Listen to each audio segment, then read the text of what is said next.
চলো তোমাদের সাথে শেয়ার করে ফেলি আমার জীবনের কাটানো আরেকটা সুন্দর দিন। তো তোমরা সবাই কেমন আছো? আমি অনেক ভালো আছি। তোমরা আমাকে আগের ভিডিওতে অনেক সাপোর্ট করেছো, তার জন্য তোমাদের সবাইকে থ্যাংক ইউ। দেখো, এখানে একটা প্রোগ্রাম চলছিল। প্রোগ্রামটা মোটামুটি ওই বিকেল 4টে থেকে শুরু হয়ে গেছিলো। এবার ব্যাপারটা হচ্ছে যে এই প্রোগ্রামের যে নোটিশটা, মানে একটা ব্যানার ছিল, সেটা আমাদের গ্রুপে পোস্ট করা হয়েছিল, কিন্তু আমাদের কারোরই মাথাইতেই ছিল না যে এই প্রোগ্রামটা আজকে। তো এখানে এরা কফি খেতে ব্যস্ত, মানে ঢুকেই আর কি কফি খাওয়া শুরু করে দিয়েছে। এই যে কফি স্টল। আর এদের সাথে একটা মজার ঘটনা হয়ে গেছে।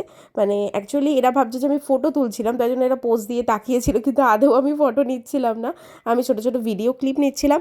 সেম ঘটনা এদের সাথেও হয়েছে, তাই যাই হোক, এটা একটু এম্বারেস হয়েছে আমার ওপর। এই যে স্কুলটা দেখছো, এটা হচ্ছে ডারউইন ইন্টারন্যাশনাল স্কুল।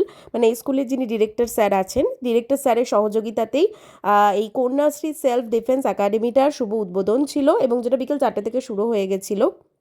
এখানে তোমরা যাদের দেখতে পাচ্ছ, মানে ছোট ছোট বাচ্চা অ্যালং উইথ তাদের গার্জিয়ান, সবাই এখানে অ্যাটেন্ড করেছিল। এবং এটা একটা খুব ভালো উদ্যোগ মেয়েদের সুরক্ষার ব্যাপারে। এটা আমার খুব ভালো লেগেছে, কনসেপ্টটা খুব ভালো। তো তারপর আমরা চলে আসলাম বাড়ি ট্রেনে করে। তো দেখা হচ্ছে তোমাদের সাথে নেক্সট ভিডিওতে। ততক্ষণ সবাই ভালো থেকো, টাটা।